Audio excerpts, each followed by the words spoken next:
welcome to Horror Movies and Beyond. I'm your host, Ivotres Littles, and today step into the mind of an aspiring filmmaker that must face a series of unfortunate circumstances that thrust him into a eye-gouging zombie gore fest to create the ultimate horror movie. Let's welcome the director and star of All You Need Is Blood, Cooper Roberts, and Logan Riley Bruner. Thanks for having us. Thank you for joining me on this. I'm so excited because it was kind of like almost like an accident. Like I put it when I first seen the film.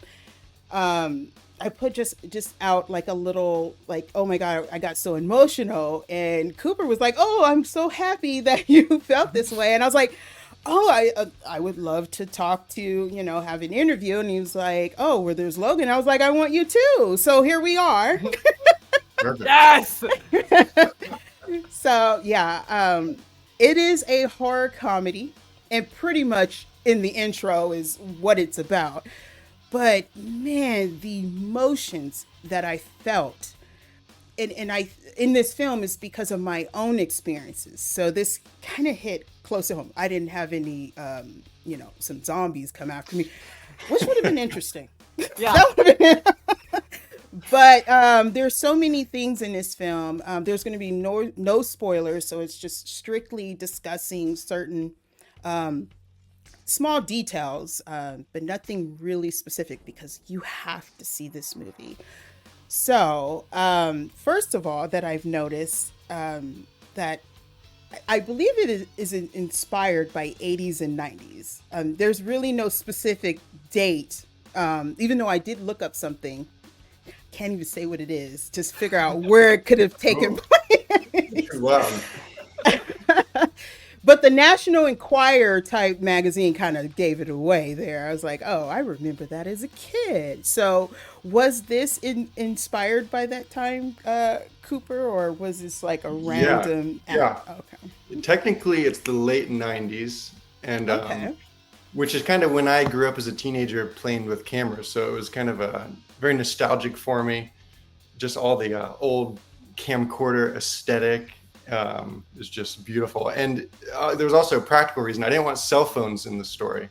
It feels like too easy of an escape with the characters have access to cell phones, so that was another reason to keep it in the 90s. Yeah, because when the pagers showed up, I was like, yeah. Yeah. I remember that. Yeah. I feel kind of old watching this movie. Yeah, are the new kids going to even know what that is? Hey, that was a form of communication. I don't know if Logan, do you know what those are? Yeah. I know what it is because I was in the movie. Yeah. But I was like, what is this strange technology? It's a magical box with text. Whoa, what does this thing do? And if you were smart, you can actually make words out of the numbers and things like that. So Yeah. it was pretty high tech. Yeah. When you were a kid, we used to spell boobs on a calculator, with the numbers. Exactly. Yeah. They're still doing that now. Good. I'm happy to hear that. Logan, you play a 16-year-old Bucky who wants to be a great filmmaker, but he wants to make a drama. But he's like, wait, I don't want to make any of these other type of films. This is what I really want to do. And he had to get out of his comfort zone. And I think he was a little forced out. It's like, no, you got to do this. But there was something specific that I wanted to say that I have here that was very important. And when he said, pain is temporary, film is forever. I need you to really whack me full force, otherwise it's gonna look fake, okay? Pain is temporary. See? Film is forever. And you actually see that, see your character go through pain and grief throughout the film, and the changes in expression. You were so good at that. Like you saw when he was sad, you saw when he was, frustrated. It wasn't just the dialogue. And I think you were able to convey those words that were on paper in the Thank script you. to say this is what it is. And also, I mean, Cooper, that's also means a great director. Although this is a horror flick, it had some very heartfelt moments that set the stage of what was going to lead up to the situation of Bucky, his dad, and it was reinforced throughout the film, but not elaborated on. It was kind of throughout. What was that the idea from the beginning, or it kind of developed Logan as your character and Cooper as you were developing this film and writing? Start, Logan. Sure. I mean, Cooper gave me an incredible character to start with. I remember very early on filming the scene where Tom O'Keefe, who plays Walter, my father, turns into a zombie. And I remember I was like sitting off by myself. I've like got my headphones in. I'm like listening to this really emotional music, like putting myself in this really like emotional place.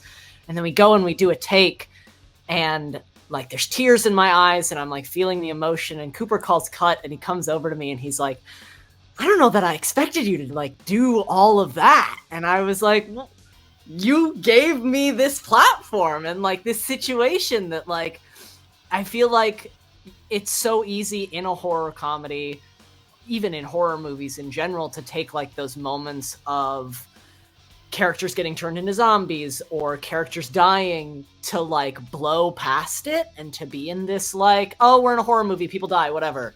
But I really like, I wanted to keep it in this world of reality and of like how someone would be reacting through that kind of grief and that kind of process. And so I feel like me and Cooper really like connected on that like first day, just in this place of like, oh cool, we're both on the same page of like, we can be this emotional. This can be this kind of movie where like we get deep and we get like serious about this without like losing the comedy of it. It was a really freeing moment to be like, okay, this director trusts what I'm doing and I'm doing what he wants me to do. And so there was a real freedom to like let that kind of emotional heart grow in something that could have been like, oh yeah, the deaths aren't that important.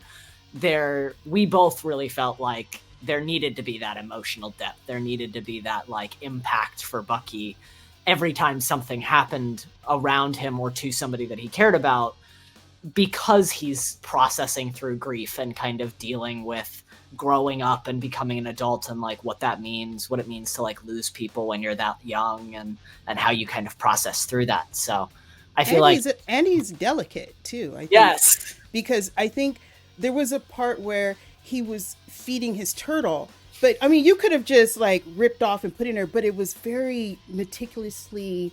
Yes. Put it. I'm not gonna say it, but you got to see it. But and I was like, oh, like he's very, like on edge. Yes, for sure. which sets the stage for what you'll see along the way. So, and for you, Cooper. Yeah, I was just in earlier versions of the script, Bucky didn't really grieve or get too emotional to his dad turning into a zombie, and it felt a little too psychopathic, because what he does with his dad is already borderline psychopath, that he's like using them as this tool. And so that with him not really grieving and reacting to the moment, it didn't feel right. So I wanted to play into those emotions, and I just loved what Logan brought to that. He made it feel real, and that he was really pained by what happened to his zombie dad, and it grounded all this weird psychopath stuff he does later into a real person with real feelings, So I just love what Logan did there. But I think also people have to realize that if that does come across like that, when this does come out, is that he's 16. He already is grieving about a situation in his life. So it's kind of like something like a shock, like this is happening again, but in a different way. Because you could definitely see when he was asking his friend, Vish, I hope I said that right. Is it Vish or Vish? Vish? We call him Vish. Okay. I like Vish though. That's a nice ring. When he was listening to the chest, and it was like, kind of this reassurance of what is happening. And you could definitely see, like, okay, this is it. This is real. This is not some sci-fi, situation in a magazine. I have this question for you, Logan. You could visually see Bucky's growth throughout the film. And remember, he is 16. As an adult, how much of that growth would you say is because you had to be vulnerable within yourself to reach the depths of that 16-year-old and bring that character to life? Was it challenging for you to go back to what, how you were and bring that into some kind of perspective?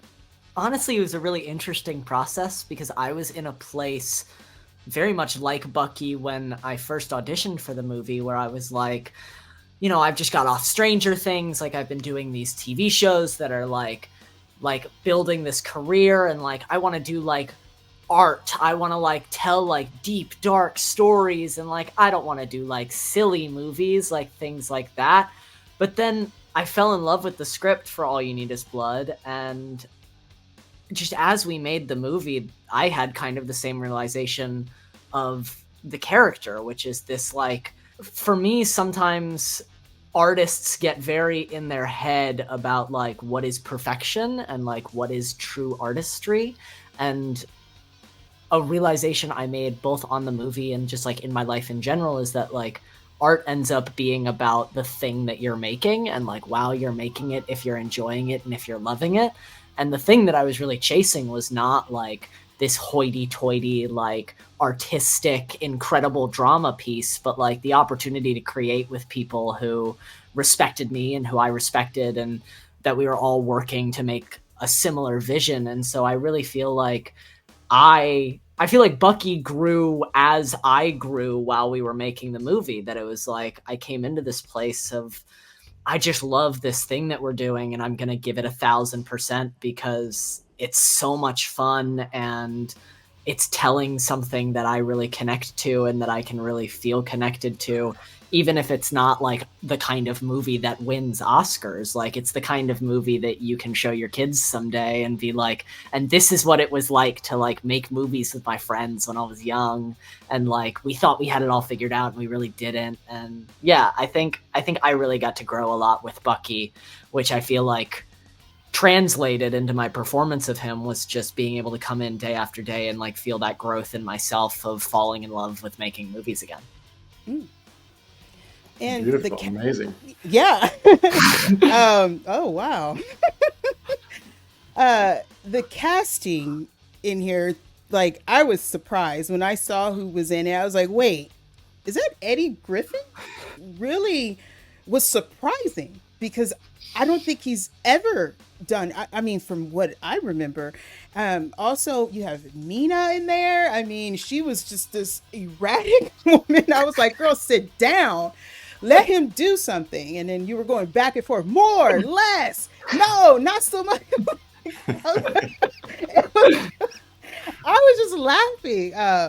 But yeah, the casting in here, I mean, you have Emma. She was everybody was so good. And then, you have Vish, who's mute. And he, I mean, gosh, where did you get this casting from? This is amazing. Right? I love the cast. I just love everybody in the movie so much. Just, it all came together so perfectly.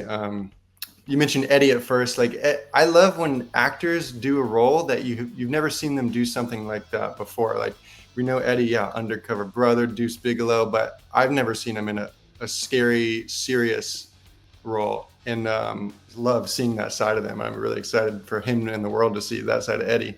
And yeah, everyone was just amazing. We went through a crazy casting process, really. We had a great casting director. We went through tons of audition tapes. And yeah, Logan and Emma and Neil, they just really kind of nailed it in their first audition. Like, they brought the character to life that was in my head, like, immediately. I basically had no notes for them because they just nailed it. Wow.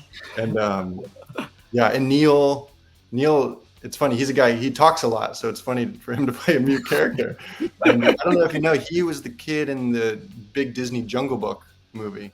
Oh. Mowgli. Oh. He was, yeah. He was Mowgli. So this is Mowgli all grown up, and I think he did everyone did an amazing job. And for Emma, this was Emma's first film shoot ever.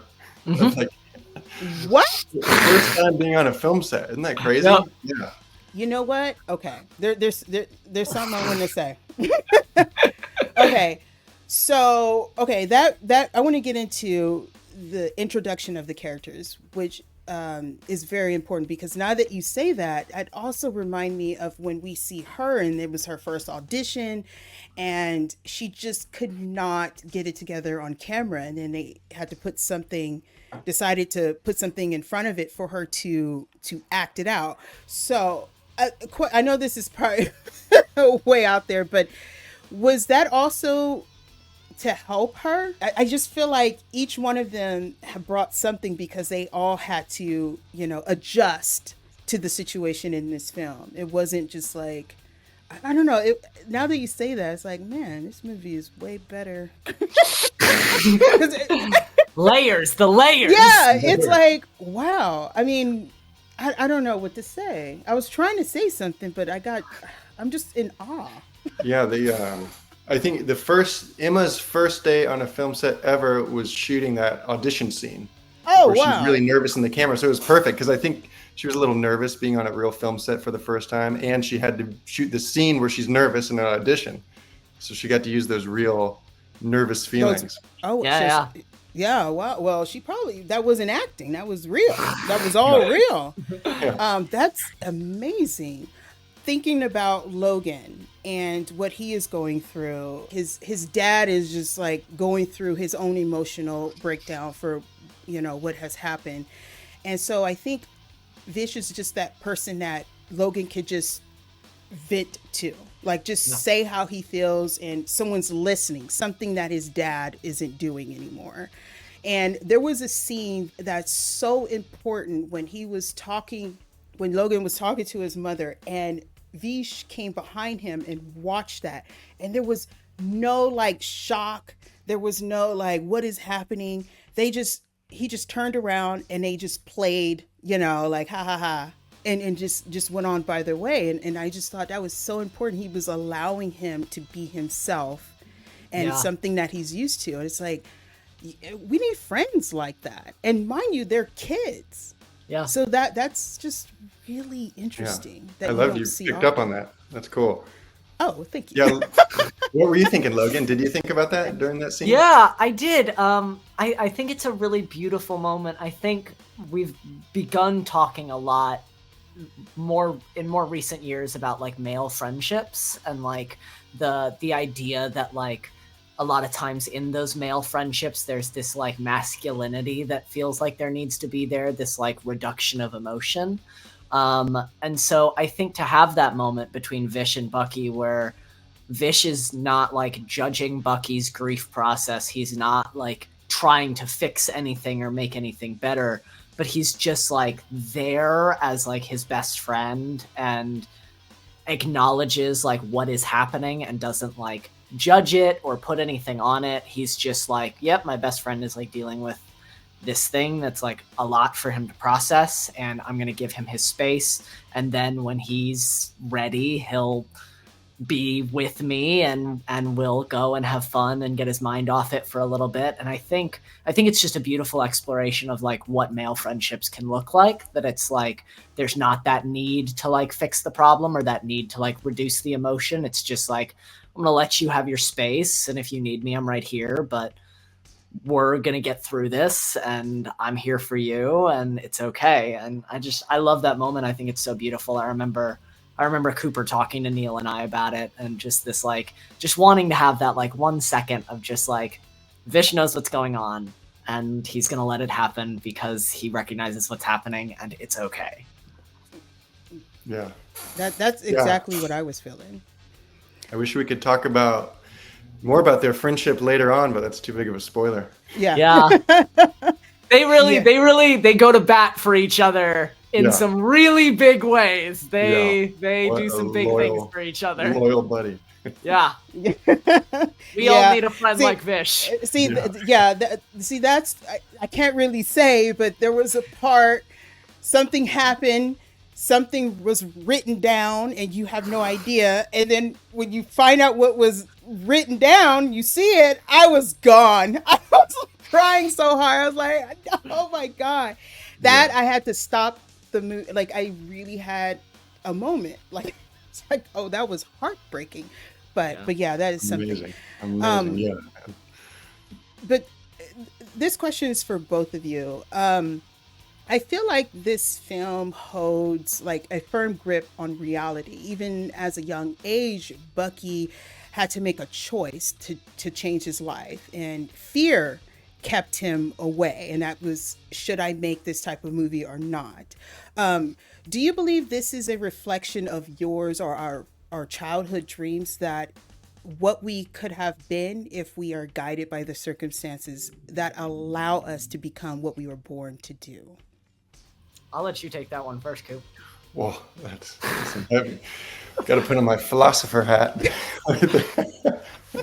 Well, yeah, like one of the things that I really loved about writing this character is playing with his belief in art making him eternal. Like, that's partly why Bucky is into serious art. He thinks it lasts longer than B movies, and he thinks he can like immortalize himself through his art.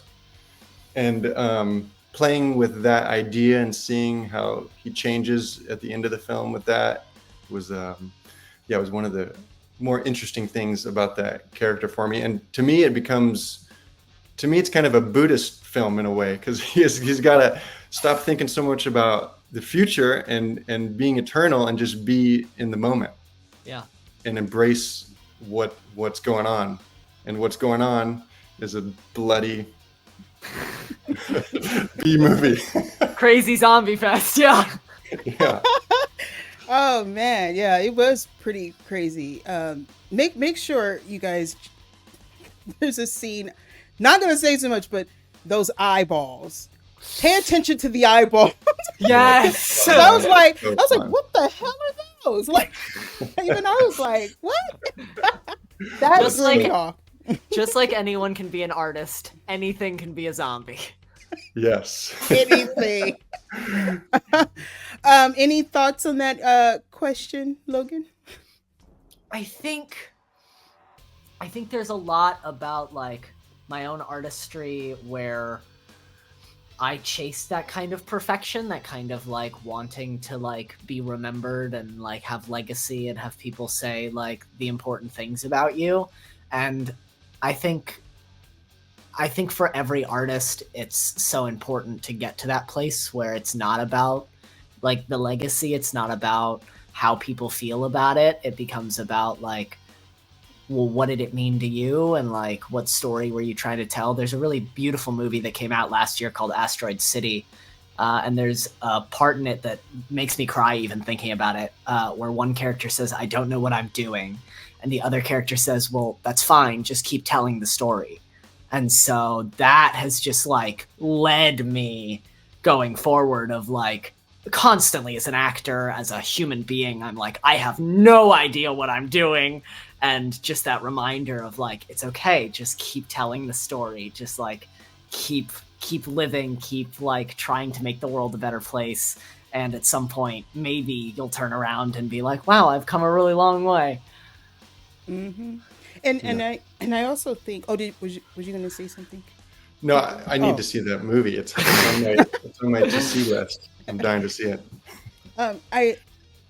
I also think the whole film, once you get to the end, then you see the end. It's like he became what he was destined to do, and I think when it pans and it shows him, it's like he was so happy that he was able to do what he thought wasn't what was supposed to happen. And he just let it go. He just let it flow, and it happened. And he got to have time with his dad. He met a new love of his life, and he kept those memories. And like he said, pain is temporary, and what he went through, it is very sad, but film is forever, and he will forever be able to go back and see what he created in the mess of the chaos. And I think that that's such an important thing of growth. Definitely change is okay, even if it's not what you expect. The blood, Totally. yeah, the blood and the visual effects was just, it was wild. How much Yes. blood did you guys use? Could have used So more. much. So much. So much blood. We It actually was ran out of everywhere. blood. Yeah. Really? Like, And the you last, decided to use new real blood? You ran out. yeah, we had to switch it. You know, yeah, we was, oh gosh, can't talk about the ending too much, but yeah, we ran out of blood on like the last take of the last shot at the end of the movie, and it was just perfect how that Really? worked out. Yeah. Yeah. Oh, wow. It was meant to be. This whole film was, it meant to happen the way There's so it many, happened. yeah, when you make a movie, I'm just in awe that we actually finished it, because when there's so many opportunities for a movie to go off rails or things to Yeah. go wrong, like a million opportunities, and I'm just in awe that it worked out, and that I'm happy with how it turned out. It's I a mean, miracle. Running out of blood on the last shot, and then like, I mean, it's so serendipitous, but the final day that we were shooting, Cooper called cut on a night scene, and the sun came up. It was like our final shot of the movie, and Cooper goes, cut, and I watched the sun come up, and I was like, Yeah, I was like, well, minutes. that's the last take. Yeah. We did it. Oh, wow. Yeah, That's- was crazy. Yeah. Now that's a story. Yeah, it was incredible. I mean, those last 2 days were emotional and freezing, and like just everything that it reminded me so much of just like making movies with my friends. And like I've had experiences like that where I've made a movie with my friends and we've been working until the sun came up, and then it's like, okay, we did it, guys, like we pulled it together. And to be able to do it with just such an incredible group of artists, and to still have that feeling of like, I just finished making a movie with my friends and like these people that I really love, that I really care about, and we all got to do this together. It was just so perfect. It was such a Yeah, wonderful we really experience. Lucky. We really got lucky with the cast and crew. Everyone was just amazing people, and it was such Yeah. good vibes and energy every day on the set. You know? I don't know if this would be a spoiler, but that one shot, was that the cast? And I mean, was that the crew? Yeah. Yeah. Oh, okay. Yeah.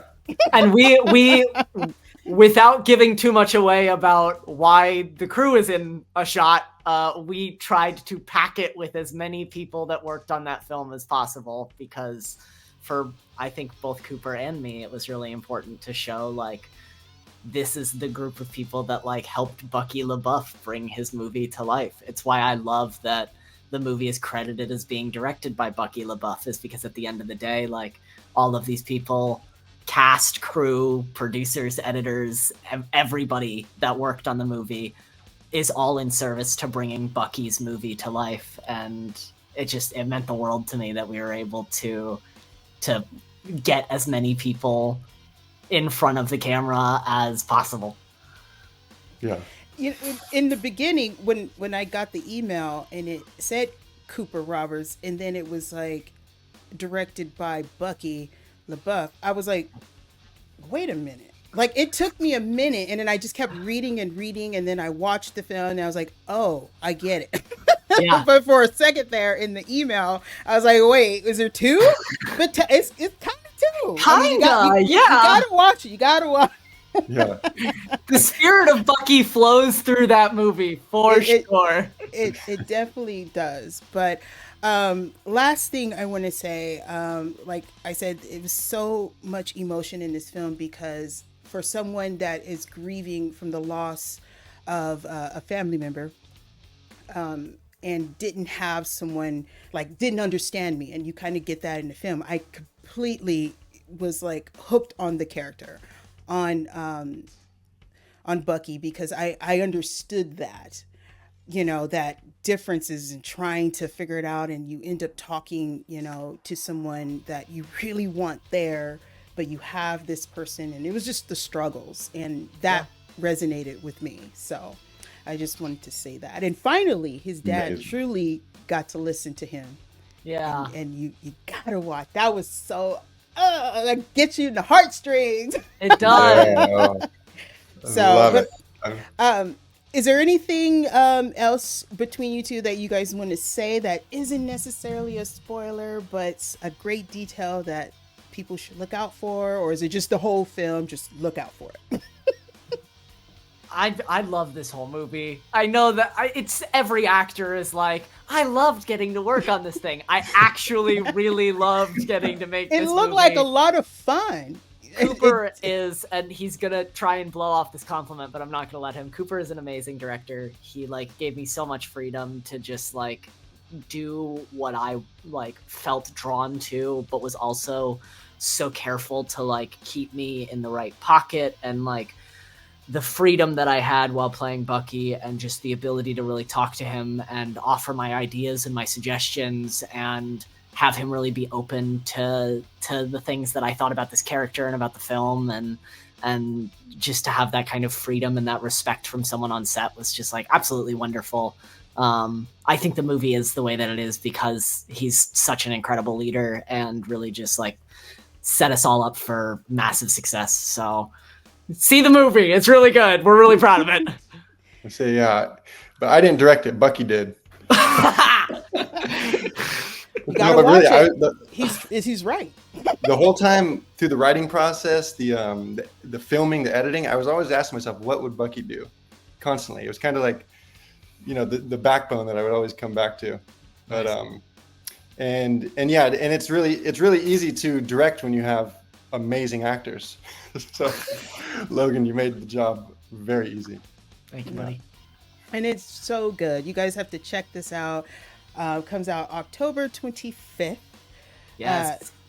VOD in theaters. So select theaters or just VOD? Select theaters. Select theaters. AKA Watch it. 5 theaters. If you can see it in one of those theaters, go. I think, see it in a theater. You need see you it need with a other screen people. this big. Yeah, it's I think it's like the outskirts of Seattle, Detroit, St. Paul, Riverside, California, and there's one more I'm forgetting. Who knows? If people are excited enough about it, maybe it'll get put in more theaters because people want to see it. I mean, I keep harking back to like Terrifier and that whole franchise and like what they've managed to do with kind of the crazy gore genre, and like the fact that they've managed to make such a huge run of it is like, I believe that this movie could do the exact same thing. I think it's worth seeing in a theater with other people, like surrounded by people you love and care about. I got to watch the like virtual premiere. We did a premiere through this wonderful streaming app called Kino, and I got to watch it with like my best friends and my mom, and like we're all like cheering and crying and like Wow, getting nice. emotional. And it's just like, I think this movie is meant to be seen with other people. And so if you can see it in the theater, if you can get your local theater to show it, I fully endorse that. Go to the theaters. I am a theaters guy. Well, I saw it by myself on my little screen, my computer. I didn't have a whole audience with me, which And I it wish still I made you did. cry. It still works. did. That's amazing. Yeah, it still did, because I mean, it really pulled the heartstrings. So please enjoy this film. Check it out. Cooper, you did an amazing job. The casting, everything, the set design, the blood and gore, the feelings, it was all there. Logan, the whole cast was great, but Logan, you really brought out Bucky. Thank you. Very convincing 16-year-old. Amen. Very. Yeah, and it brought back memories when I was a kid. So you That's did the goal. you did a great job. So everybody, please check this out. If you like more videos like this, please like, subscribe, and tell your friends, tell everybody, share it. And once again, thank you so much for joining me on this. So Our pleasure. Thank you. Yes, thank you. Yeah.